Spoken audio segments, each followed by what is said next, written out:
Yo, top billing. Man, I think people got it misconstrued.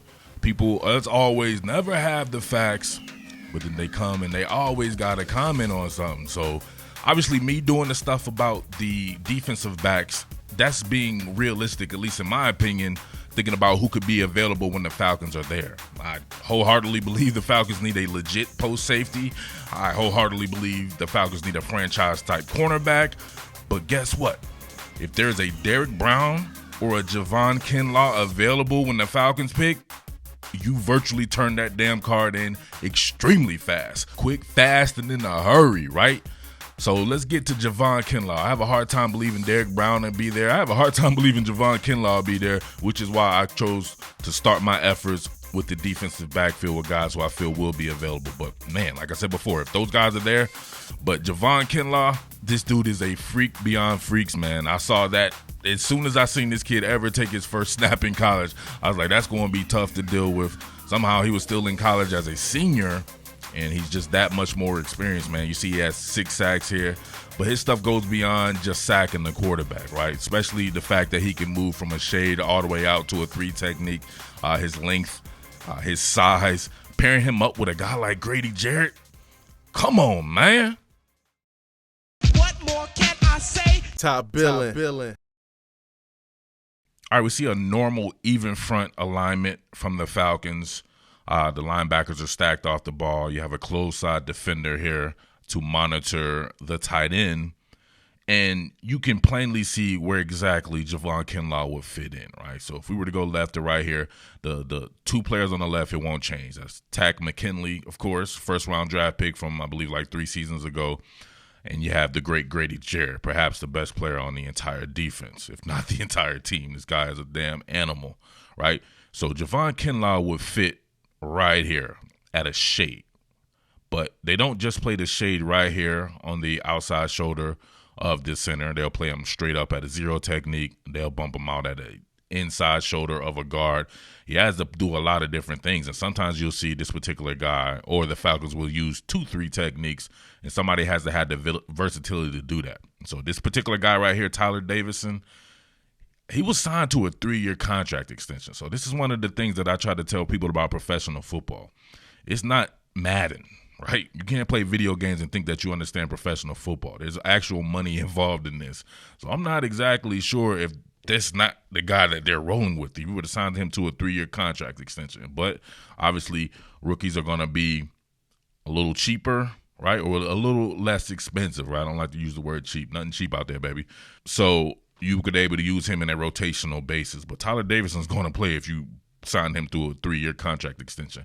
And, of course, you got your guy who's supposed to be the man, your open side defender here. That's going to be played by Dante Fowler, your new addition there, your expensive new addition. So there you have it. Let's see what my man Javon Kinlaw can contribute if he is indeed the pick. All right, this particular game was illustrative of exactly how great this kid is, right? So he's playing with South Carolina. South Carolina has some very good defensive pieces. Is coached very well on the defensive side of the ball. It leaves a lot to be desired on the other side of the ball, but that has nothing to do with individually scouting someone that's on the defensive side of the ball. So going against this team, Georgia, that people thought perhaps had the best offensive line in the nation, you can clearly see the type of impact that he can make. Rushing the passer and going against the run, he was equally as good. We see him lined up at a 2-eye here. So definitely going to have to show him working from a 2-eye. This is something that we've seen that the Falcons will definitely employ. Now look at him. Eat the double, right? Absorb the contact. He works with doubles and triples, right? Doubles and triples, right? He's on that Wendy's menu. Look at him. 2, get skinny, work down the line. We see that this is a zone play, right? Work down the line, continue to work, get skinny, split the double. Look at him continue to work. Most of these guys that are this size, they get hit by a double, that's it. They don't want to continue to work right there. This guy still has a high work rate when being doubled. He has a very good motor. Look at this. Friction blocking, it doesn't matter. Who makes a solo stop? All right, so here we are working at a shade for your man Javon Kinlaw. So we've seen the Falcons employ a shade So it's good to see him work exactly where he could be working at in the NFL if he were drafted by the Falcons. So here we go again, working off the double. Got double-doubles from Georgia here. So he's working against Trey Hill and Ben Cleveland, absorbing the contact from Trey Hill. Ben Cleveland works the double and then searches for something else to block, comboing up. Trey Hill trying to drive him, nothing doing. Peels off Trey Hill, another solo tackle on DeAndre Swift. Some high-level trench work, man. All right, this time he's aligned at a 3 technique, so you can see him just being a pure gap penetrator here. He's going to lull Ben Cleveland to sleep. He's working against Ben Cleveland, get skinny against Isaiah Wilson here. Look at him. Take an outside approach, do the B gap, lull him to sleep, then explode. Get skinny, right? I keep talking about getting skinny. Actually, he's 320-something pounds or whatever he is. He's not literally getting skinny. He's just giving you less surface area to hit. So look at that. Turns, get skinny. Now you get to see that burst. First of all, you see him shrug off big Isaiah Wilson, who's like 380 pounds or whatever he is. Nothing to do. And then you see right here, this is a pivotal play in this game. Forces Fromm out the pocket. I think Fromm's trying to get rid of it or something like that. He ends up throwing a pick 6 right before the half. Hell of a play. All right, lined up at a 3 technique, going against Cade Mays. Actually, now that I think about it, I think he may have been going against Cade Mays this whole time. Cade Mays is a very talented offensive lineman who since transferred to Tennessee. May have been one of the most talented linemen on the team here. But check this out right here. Cade Mays unable to anchor down. Yep, getting pushed into the lap of Jake Fromm. Even with Trey Hill's help, nobody's really open downfield here. He continues to work. Nowhere for Jake Fromm to go. He's cornered. Gets out of that. Gets himself a sack. All right, y'all, check this out right here. 3 technique. Look, they're going to try to run a shotgun power O, right? So they're putting a pass tag on the back of a run call, and he almost wrecks this. This is supposed to be a quick hitting play. He almost wrecks this, right? Trying to trap this man. Shotgun power O. You got your pulling guard here. Kyle Trask sees something. He sees the leverage outside, trying to get it outside quick. But look at Kinlaw here. All right? My man can't get there fast enough. And look, he gets shrugged out. So check this out. If he weren't holding right here, this man would have had a sack on a quick set.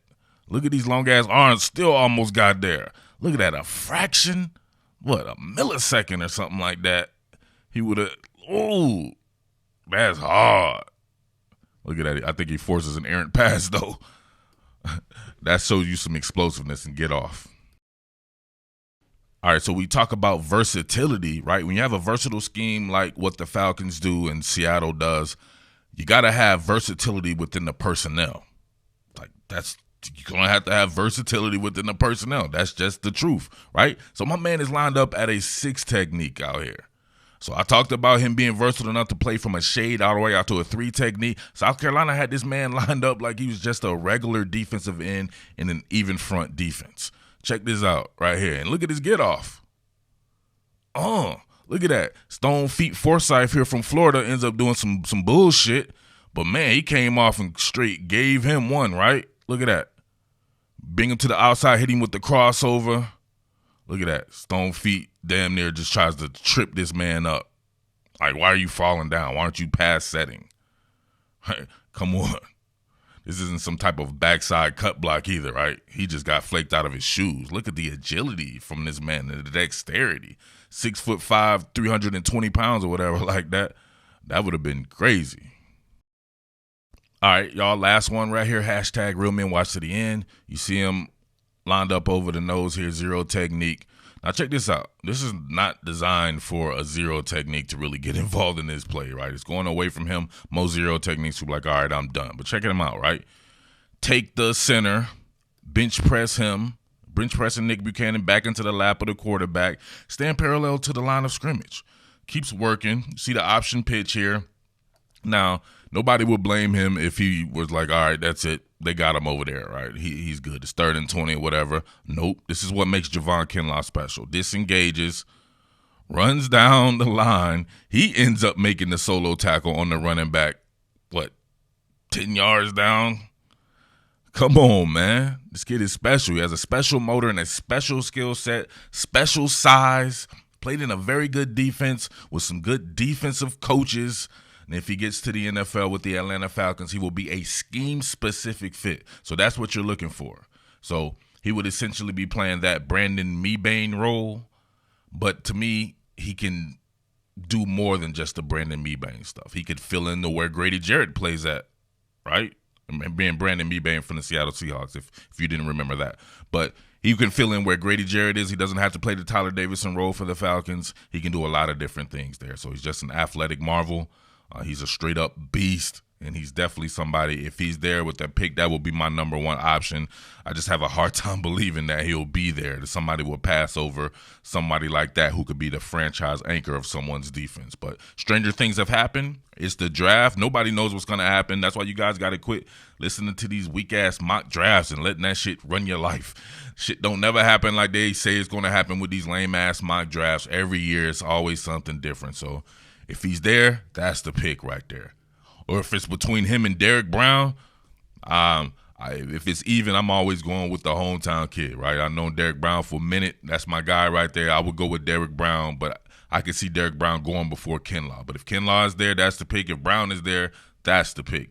But if neither one of them are there, I don't think there's anybody else along the line of scrimmage to me that separates themselves over the defensive backs that I've done previously that you'll see here at the end of the video with a couple of these safeties and a cornerback, right? C.J. Henderson, Xavier McKinney, Grant Delpit. I think those guys are more valuable than like an A.J. Epinesa or people like that. I think you can get those type of guys in the second round. There are some guys that can help you with edge play that are in the second round that are completely underrated, and that'll have just as big an impact as some of these guys, even like a Kayvon Chason, who I think is a little bit overrated, all right? But there you have it, man. Hopefully you guys like this when the trench work. It doesn't neverly perform. It rarely performs like the stuff when people are doing the pretty little shiny running backs and cornerbacks and stuff, but I dig people who love trench play because that's exactly what I love, all right? But it's your boy Murf, the Underground King, top Billin Sports, and I am out. Peace. What more can I say? Top Billin.